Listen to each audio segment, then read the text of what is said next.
All right, before we begin, let's just review a couple of housekeeping items and then introduce today's panelists. First off, for everyone joining today, you're going to be muted throughout the event. Throughout the webinar, please make sure to submit any questions you have in the Q&A window of your panel, and we will get to them during the Q&A session with the experts at the end of the discussion today. In addition, we will share a link to the recording with everyone who registered for the event in the coming days. So let's take a moment to meet the panelists before we jump into the discussion. So we're going to be hearing from 4 business application experts today. We have Casey Kuhn, who's the Senior Director of Business Applications at New Relic. Elia Elon, who's the Global Head of Business Operations and Analytics at Insights. Yo Turowski, Vice President of System Integration at Fiber, a digital turbine company. And Tal Carming, Global VP of Information Systems at WalkMe. So thank you again for being a part of today's panel. Just a quick word about Salto before we begin. At Salto, we are focused on advancing the practice of managing business applications. But today's conversation is not going to be about us. This is an industry-wide discussion during which we're going to hear from our panel of thought leaders on the trends and challenges that are impacting the business application teams today and how they are addressing them. So without further ado, let's get in with our first question. When we look at the applications that are running companies today, there's been a distinct movement from centralized monolithic platforms to best-of-breed SaaS-based solutions. So the question is, how do you maximize efficiency, control, and transparency in a world of best-of-breed applications? So in my brain, I think there's 2 parts to this question. There's kind of the soft skill side of things, and there's the technical aspect of it. For me, I actually think the soft skill and like meeting portion of it is a little bit more important, especially on the efficiency side. So how we tend to solve for that at New Relic is I have standing meetings once a week with my stakeholders, depending on the particular projects or exactly what we're working on, to make sure that we're clear and articulate of every single change that we're doing in our systems. We also make sure our sprint boards are completely open and accessible to anybody who wants to look at it, as well as having Slack rooms where we're constantly communicating with what exactly we're developing. It sounds like extra overhead at first, but putting in that extra initiative right off the bat is hugely beneficial down the line, so you don't go down pathways where you get more complicated and have some challenges there. Secondly, I think documentation is also incredibly critical, especially when you start moving to a back office systems that are more microservices with tons of different applications talking to each other. It's easy for things to get lost in the weeds. So having that available and accessible for other engineering organizations beyond just the business applications team, I think is a valuable portion of solving some of these problems. Yeah, I love Casey's point about the soft skills piece. Very, very important. On to add to that, I think that fundamentally taking a step backwards, let's paint the world for a second. Like fundamentally speaking, I feel like there are 2 big approaches today in the world. You have those vendors that are kind of like, we're going to give you the whole solution, but you're going to come in and camp with us. And then there's the approach of, well, you as a customer will be responsible for integrating these kind of like best of breed point solutions. And there's pros and cons, right? There's no right and wrong. It really depends on the maturity of organization, the skill set, and ability to execute. But I really, really believe that where the world is going and where the leading companies are going is kind of like investing in that skill set in-house to be able to take these best in class solutions and integrate them well. Now, there are a few integration patterns that are popping up out there. I'm a big fan of reverse ETL and kind of like looking at the cloud data warehouse as your hub, your data layer for your business, versus I see Casey's thumbs up. I just think that's where the world is going, right? And talking about control and transparency, like what's better than the cloud data warehouse than doing that? And it perfectly feeds into efficiency, right? If you have a strong BI team or data infrastructure team that also is well connected and are true partners to the business, then all that business logic sits, you invest in it once, it sits well in the cloud data warehouse, and then you push it back into your SaaS applications. I think it's the most elegant and the one that is most, the pattern that is most suitable for the scale we need in today's world.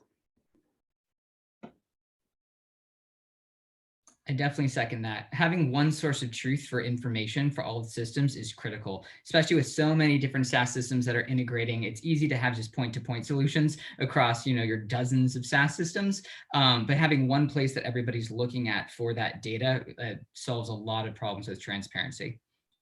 Yeah, Go, Tom. yeah, all right. So I really agree. I think I agree actually with all the points, but the reverse ETL. So I guess we got an approach which is sort of a hybrid where we say we have a source of truth for every world, right? So everything that has to do like business, as you would call it, in Salesforce. So you can take any best of breed you want. It has to talk to Salesforce. All the data has to be fed to it, and from there it goes to our BI, to the data warehouse, or from them to the BI. If you're talking a financial system, you can bring the most amazing system. I don't really care. I'm not a financial expert, but it has to speak to NetSuite and feed the data back to NetSuite, right? So we don't have silos of data. Everything is like, everything business is Salesforce, everything NetSuite is in NetSuite, everything HRIS is with our, specifically for Workday, but our HRIS. And then all of this feeds into the data warehouse to create one picture. And of course, integration where we do need to pass data between the systems. So it allows us to like lower the effort of integrations, because if everything is Salesforce, we can take just the bit that NetSuite cares about and bring it from Salesforce to NetSuite and vice versa, while making sure we have one source of truth. Regarding the soft skills that Casey mentioned, I really agree, because I think that regardless of what the title is, information systems, and at least if it's done well, you are probably the most knowledgeable about processes in the company, and you are like the process engineers. So operations comes and they sat on this document for months and they give it to you, and you're like, in 10 minutes you ask all these questions that sort of send them back to the drawing board, which is good. And I think that's where it's very important. So if you, and you will be the only one a lot of times that, yeah, sales or rev operations did an amazing work and they talk to all the stakeholders in the revenue organization, and they're like, yeah, but did you think about how would this affect support? Or how would this affect finance? And then everybody's like scratching their heads. So that's I think very important. So if you can't be just, I got this task, let's just start doing it. You have a bigger responsibility usually to make sure like you're the glue between the different departments. So I really think that's also very important, where to keep the transparency and control, because else you have just like amazing projects that just don't talk, and then eventually they clash. 100% agree with you guys. That on one side, communication, soft skills, the other is the technical integration. What you mentioned in terms of what pattern to choose, right? I think it's also a question of the maturity of your organization.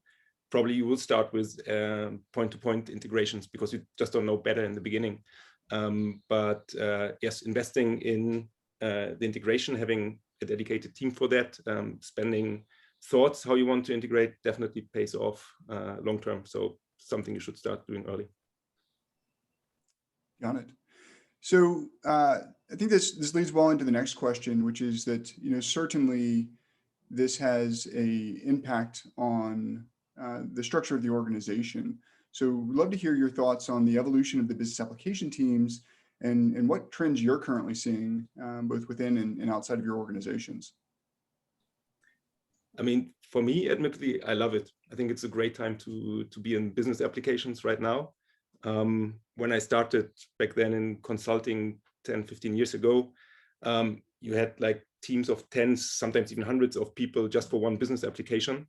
And seeing what you can do today with just a bunch of people, the sophistication of the applications that you have, it's amazing. So I think it's a very good time to be in that field right now. Delivery times became much shorter. You can be much more agile in your development. You can experiment more. So yeah. I think Tal helped prep the ground and alluded to kind of like the problems, right? Like always start with the problem. And look, it's unfair. I'm a bit biased because I kind of like pushed insights in this direction, but definitely centralized teams, right? I think a major trend now is centralization. in general, business operations, revenue operations, however you want to look at it, things are coming together. And I think that one thing that I see a lot is the speak about kind of like the efficiencies gain. So like, oh, you put all these people together, you save cost, or well, if they're all under the same leader, then their interests are going to be aligned. But I honestly believe that that's just like a small piece of the value. If you have these responsibilities sitting together, you can really untap new value creation. You can really understand your business at a deeper level. You can support your executive team, your board with foresight, not just kind of like insight or small incremental efficiencies gain. It's almost, sorry for kind of like making references for the product world, but I honestly believe that we're all, in essence, product leaders. We're building the product that the company is running on. It's almost like, I don't know how many of these conversations you've heard, but there's this constant conversation around companies want to move from like a product company into a platform company. And I think essentially what we're doing and what the trend is right now in the market for business applications, revenue operations, is essentially building a platform that the company can run on. And a good platform is not just unification of identity or a few microservices that can then be utilized again, but it's kind of like, how does 1 + 1 = 3? How can data plus process equal a much more efficient innovation process, so you don't end up in a situation like Tal mentioned, that ops will work on a few months on a document, but then business application will kind of be like, yeah, but did you think about support downstream? That's just my 2 cents about it. Completely agree. I mean, New Relic's a software observability company, and we like to joke that every company is a tech company nowadays because everything runs on software with how you do your business. And I think that's been up-leveling the business applications departments at companies across the globe, because we're becoming more and more critical to how organizations scale, be able to pivot and do their daily tasks. I like to think when people ask, like, hey, what do I do in my job, or what is a business applications department? I like to joke that I have 1 foot kind of in engineering, 1 foot in more traditional IT, and 1 foot, if I somehow have 3, in actual business strategy.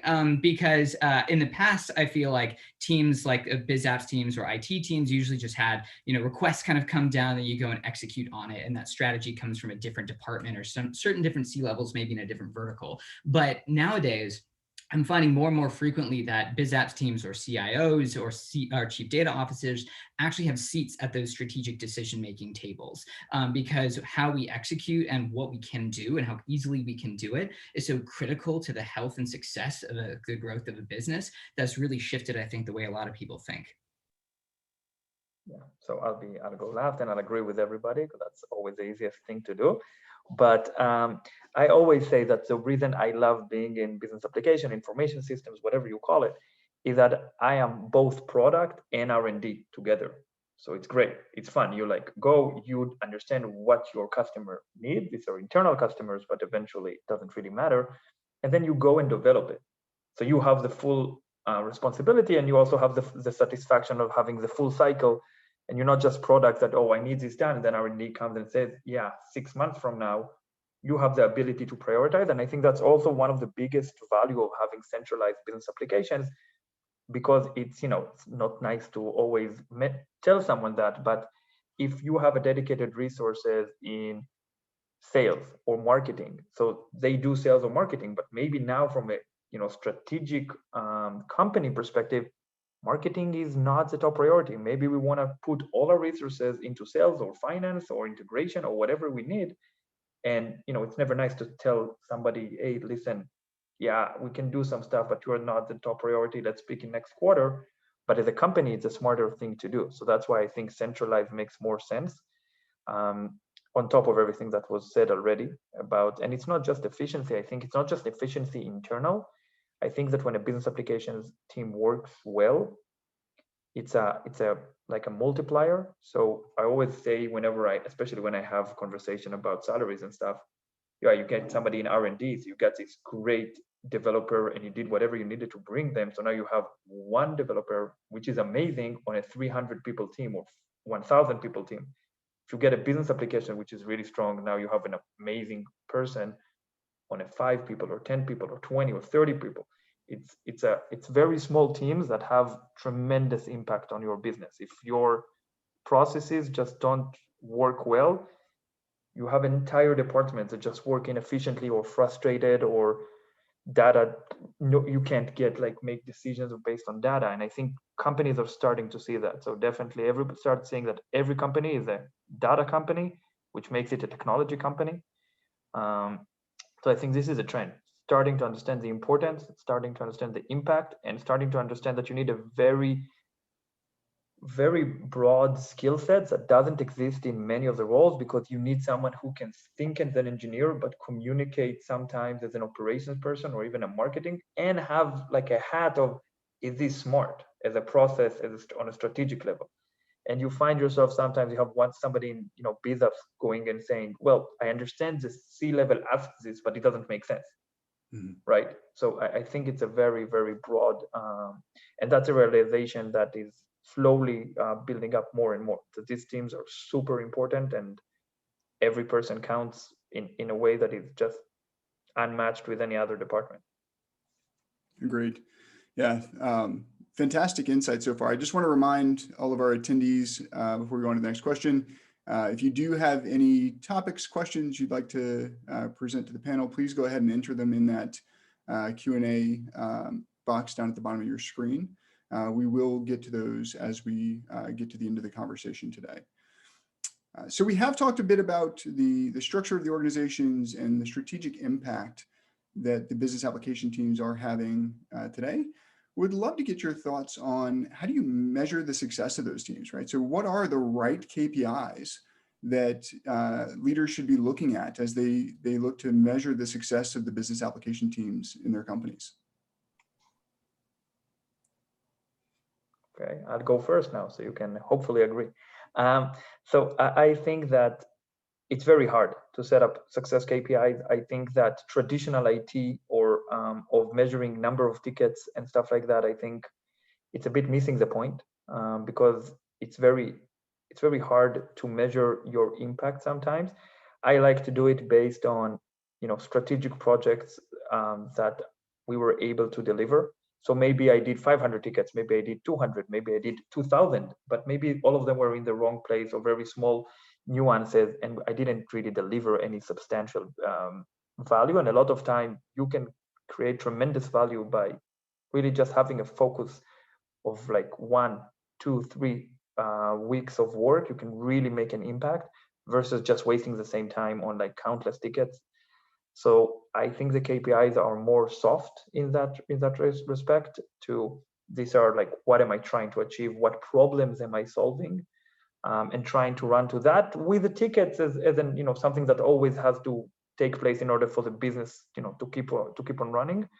But I personally move away from KPIs that are like very ticket oriented, or how many tickets did each person do and stuff like that. That's my take on it.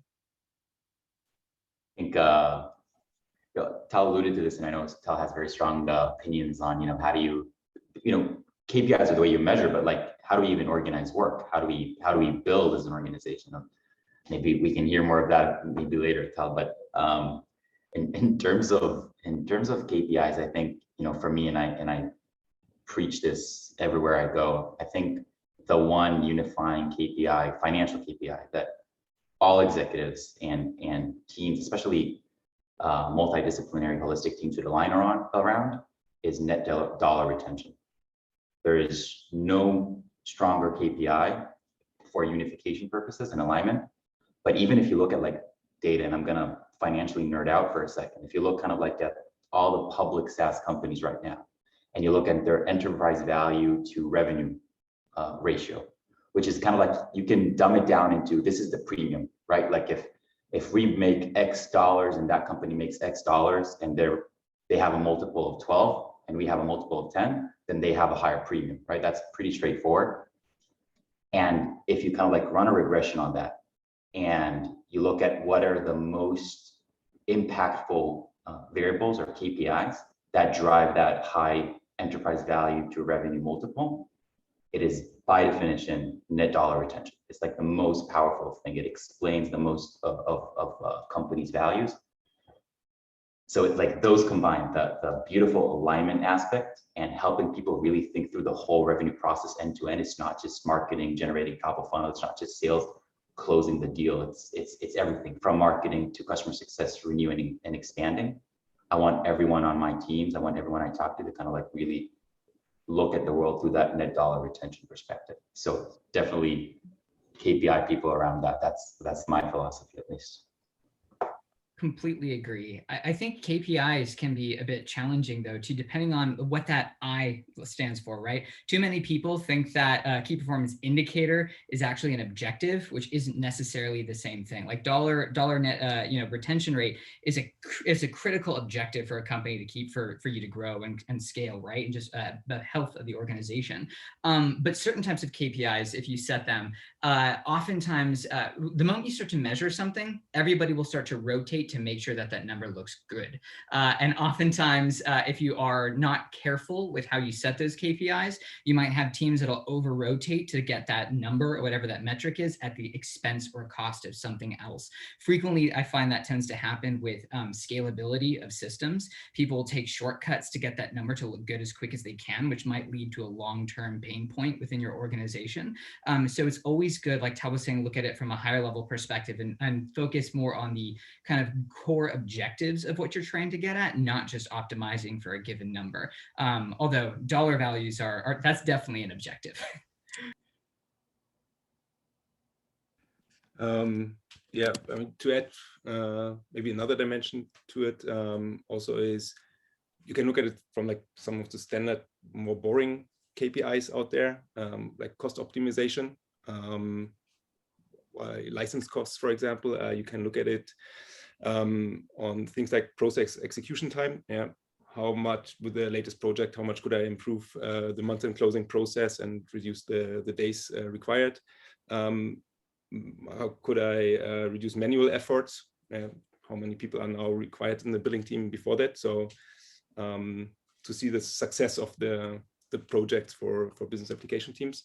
To that, I actually like a bit more to look on is on one side related to change management, to see, for example, adoption rate. We introduce a new application maybe, or a new module or a new feature, and how is it actually adopted? Is it being used by the users? To what extent is it used? And the other one is user satisfaction. Yes, Tal also mentioned it before already, look at it as a product. Yeah? You look for your company's product, how users are satisfied. Do the same with your internal applications. Yeah? You have your users are your employees. They spend the whole day in front of the application, so let's make it a bit nicer for them. Excellent, excellent. Kyle, if I can ask the group something, it's sure, go ahead. I think already twice or three times was mentioned kind of like our employees, our internal employees are the customers. I wonder, didn't prepare this. I wonder if like, how do you guys look at it? Obviously our internal employees are the customers, but do you kind of like define a persona of the company's customer? Are all these business applications, all these processes we support, are they also designed in the end customer in mind? Are we trying to solve for them? I think it's even more evident kind of like in the CPQ world where they actually get to engage with it. Just wondering your take on it. Yeah, I guess, I mean, it really depends on how you look at it. So if it's an end customer in the sense, or end user in the sense of the end user using the company's product, then no, most of my processes don't really affect them. If you're looking at it as from the stakeholders that we are interacting with, which is the decision maker and so forth, so more people involved in the sales process, sometimes customer success process, then definitely, right? Or customer support, right? So if you're build an amazing customer support solution that the people that are reaching support hate, then you would hear from customer support and you would not be serving them, right? We just switched that chat system because the chat we had was not friendly enough, right? So you get that. And if you build anything that salesperson thinks is hindering their ability to close a deal, you will hear about that. So I think in that sense, yeah, definitely. So it's like you have B2B2C. So it's like we have end users by proxy of our internal users. Everything should always be in the lens of the customer, right? Like that's what we're here for as organizations, right? To sell, to make sure that we're doing something that's operationally efficient. So I completely agree with that, Tal. Sometimes I think business systems do also directly interact to the customer, though. I do have customer personas depending upon some of the things that I'm building, whether it's sending out renewal notifications to customers or onboarding emails or in product messaging. Things like that definitely have some overlaps where it's important. So they are probably the most critical persona, but aren't necessarily one that is the top of mind for every single project that we're working on. Yep, Casey nailed it. Excellent.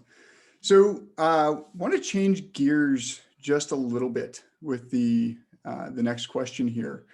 And as you guys think about the different types of projects, initiatives that you're taking on, we'd love to get your thoughts on waterfall versus agile development when it comes to the business platforms you're supporting, and how do you choose the right approach?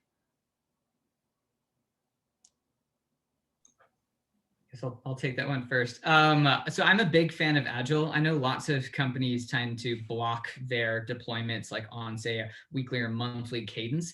If it's something that's a bug fix that can add value to the business, I want to get it out there as quick as possible, assuming that it's gone through all the appropriate QA and UAT processes. Especially if it's something that doesn't impact any major user flows or kind of any customer UI or anything like that. So Agile for like the vast majority of things. Waterfall I tend to avoid, but I think there is a time and a place for it, mainly in my opinion when you're doing a big overhaul of any particular type of flow for a user, because what you don't want is constantly iterating change on like a UI or a process, because that's just going to lead to fatigue. So those are ones that you do want to do as a larger block. That doesn't mean that you have to deploy everything to production at once. The larger production deploy, the bigger risk that it is to get out the door. You can potentially iterate on that and feature flag things, or and then flip them on in production at the same time. But that's how I tend to think of it. Okay, so Casey, if I just play that back, it's the ones that would justify a waterfall approach might be the big process type change things where you're really taking the waterfall approach on the benefit of the customer, your end user, right? So that you're not asking them to experience too much change too frequently as you're implementing something new for them. Is that correct? Completely. If you have, hundreds of sales reps and all of a sudden you say, all right, this week you need to check this extra button while creating your quote. And the next week you got to go, well, now you got to click 2 things. And then third week, it's like, oh, wait a minute, you got to go do something differently. That type of sales enablement just ends up becoming, frustrating to, I think, both the users and to your sales operations groups. So you need to be careful with how you want to handle that. Got it. Yeah, Okay. I agree. And I think that I think the world moved from waterfall to agile simply because as humans, we are very bad in understanding what we want and seeing how it plays out in reality. So everything looks amazing when it's in flowcharts, and yeah, everything is clear. And then you do the UAT even with the operations team, and everybody is excited. Then you go live, and like a day later, you're like, oh wow, we didn't think about. Oh no, this doesn't work. And it's not like I'm always saying try to get things as fast as you can into the real world, because you're gonna only then will you know what's actually working and what's not. And you tested this amazing and everything works fine, you just didn't think that this collides with that process, and you can't test everything. So now you're like, oh yeah, this was an amazing idea, we just didn't think about how this would affect the system downstream used by marketing. So I'm really a huge fan of Agile. I agree with Casey. I think when you go live, especially with a huge project, like the most painful one is CPQ, try it, or like, I don't know, if Salesforce people change to Lightning, anything that is painful, try and get like a champions, like a group of people that they know they're your guinea pig, but they have bigger option to affect the different processes and what the end result will be. So that's what they gain from it. Usually it's people with a early adopter kind of spirit, and then let them run with it if you can, like sort of feature flag just these guys, and then they crash into things which they will, because you always have bugs, right? And then when you go to the world, you are more prepared. You're still gonna find stuff, but at least it's gonna be hopefully less. So anywhere you can, just go as Agile is fast. That's my take. As fast as you can take things out there, just because, it will take you a gazillion years under, on the whiteboard to find out issues you will find and solve in 5 minutes once you actually go into real life. So I think that's why I'm a big believer that Waterfall, even then, try to do whatever you can, get it out there with the champions and see what happens, so to speak. Because I think that's the only one. We by nature we are iterating beings. That's how we work. We don't really can't think about the entire solution. And I agree also with the cadence. If you have an issue, get it out there, especially if it's small. I've seen companies where you wait for a month for somebody to fix a typo in a template. Why? Just do it. Like, yeah, but we didn't have UAT. And I'm like, what UAT do you need? You are changing one letter on a template, which right now is misspelled, so you can't make it worse. Just fix it. Let's go. Yeah, Tal nailed it. It's it's humans are really bad at knowing what we want. And I think on top of that, it's getting worse and worse because the world we live in as humans is becoming way more complicated. And just, I don't know, we can run a quick poll here from all the participants and, us here, like just how many SaaS applications you guys are using in your company. And it's crazy. It's like, it's growing exponentially. It's crazy. So we don't really know what we want, and the environment is getting way more complicated. So together, it's like, yeah, you can't really do Waterfall effectively. Yeah. can't see really people running a successful scale organization today with Waterfall. Not to say that thought process is broken, it's just practically speaking, it's very hard. Yeah, Elia, that's an interesting point actually, and if you guys are willing, would love just to get a quick poll of rough estimate. How many SaaS applications do you have in your environments today? What does that landscape of complexity look like?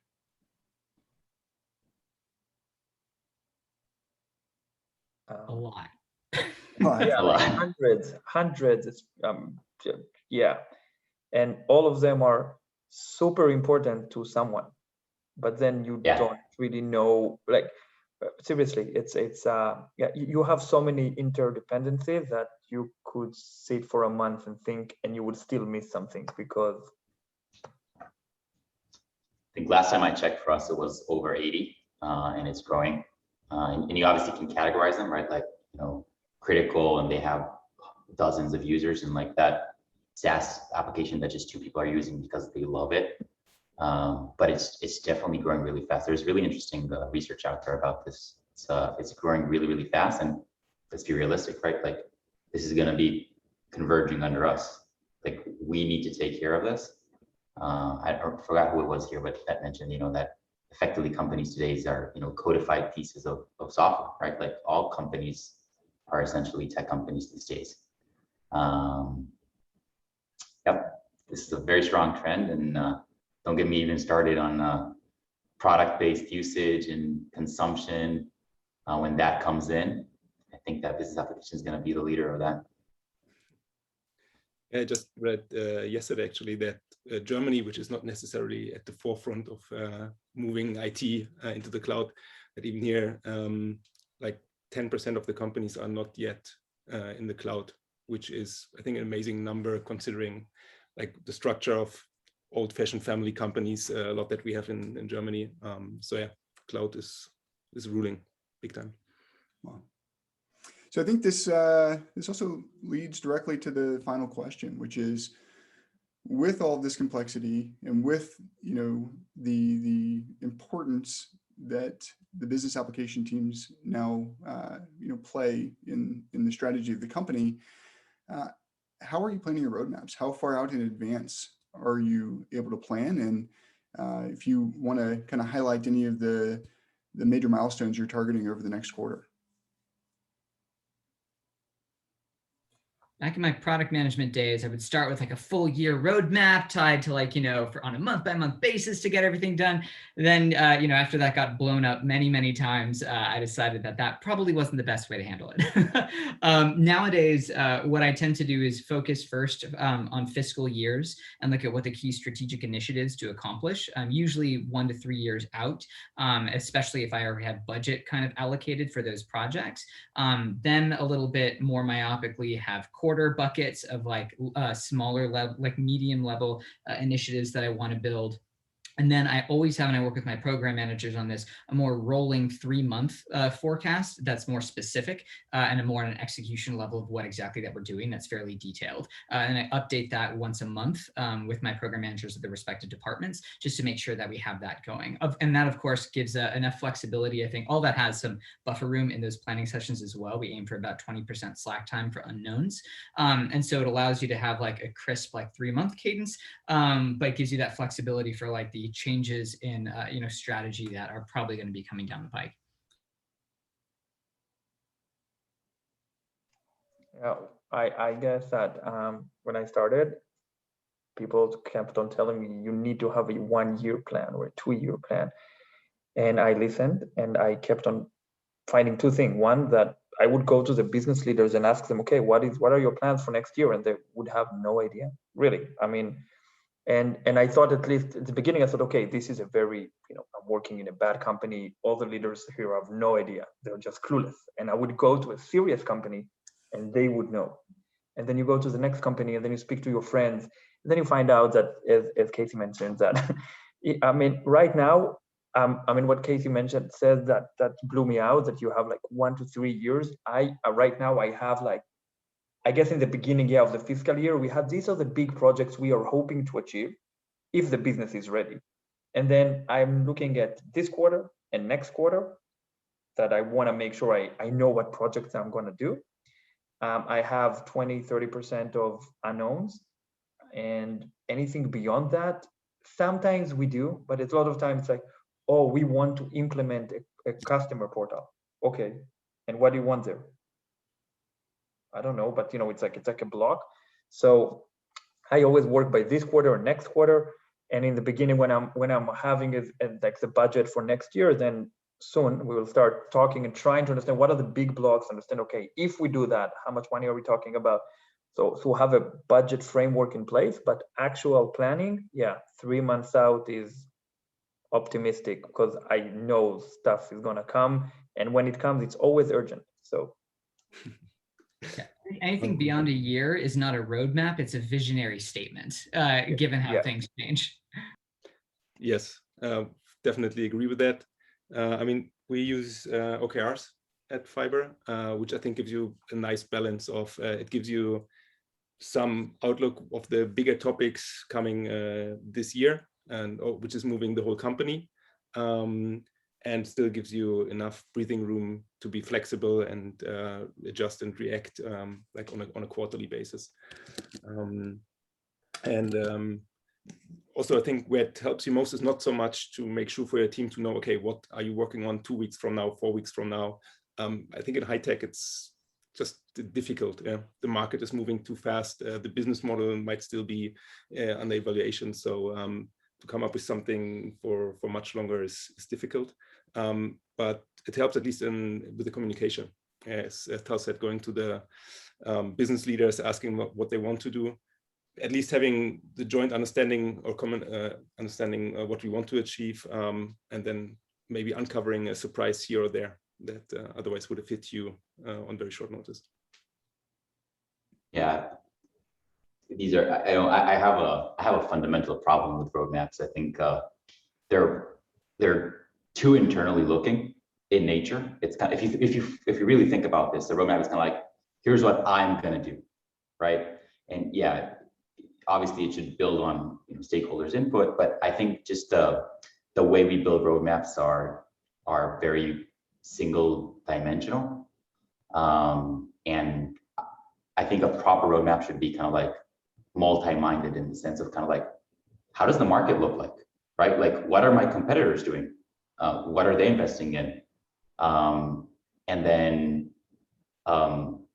what are going to be obviously the business objectives? Like, what are we trying to solve for? Are we going to be put the focus on customer success? Are we going to be putting the focus on our landing motion?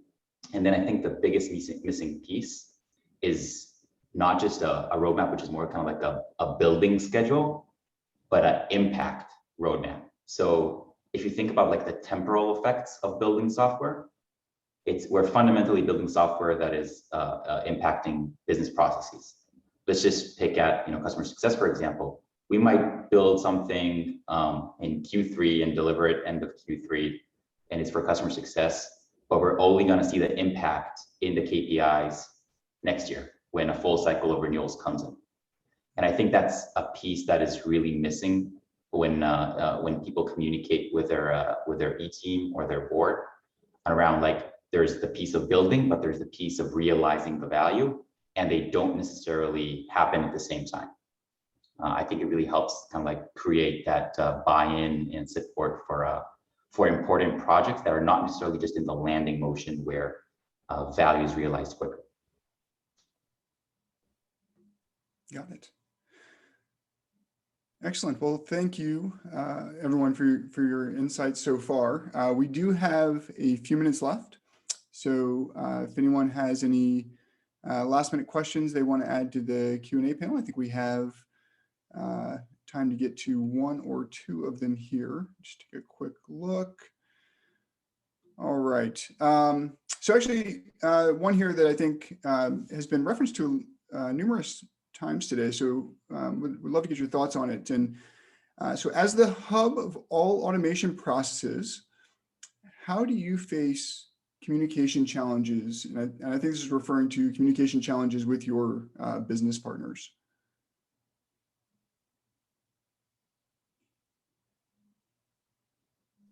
Anyone want to jump in on that one? We, like us as a team, the hub of all things automation?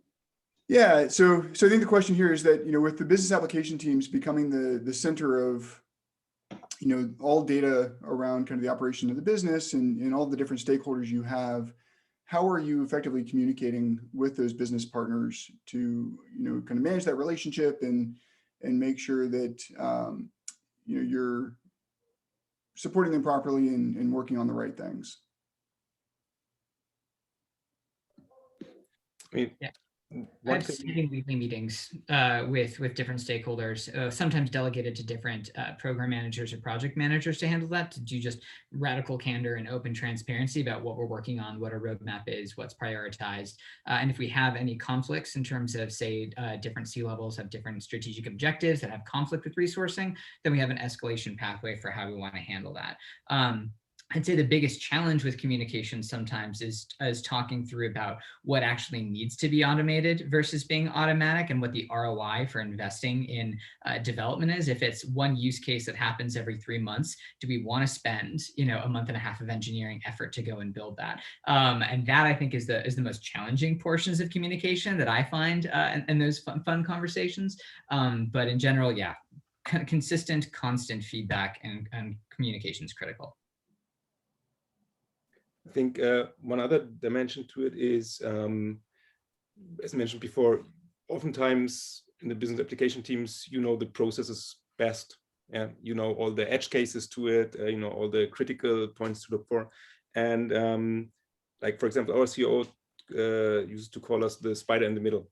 It's on one side architectural, we are the ones connecting all the different systems with each other, having the data flowing through us, but it's also true in a sense of communication.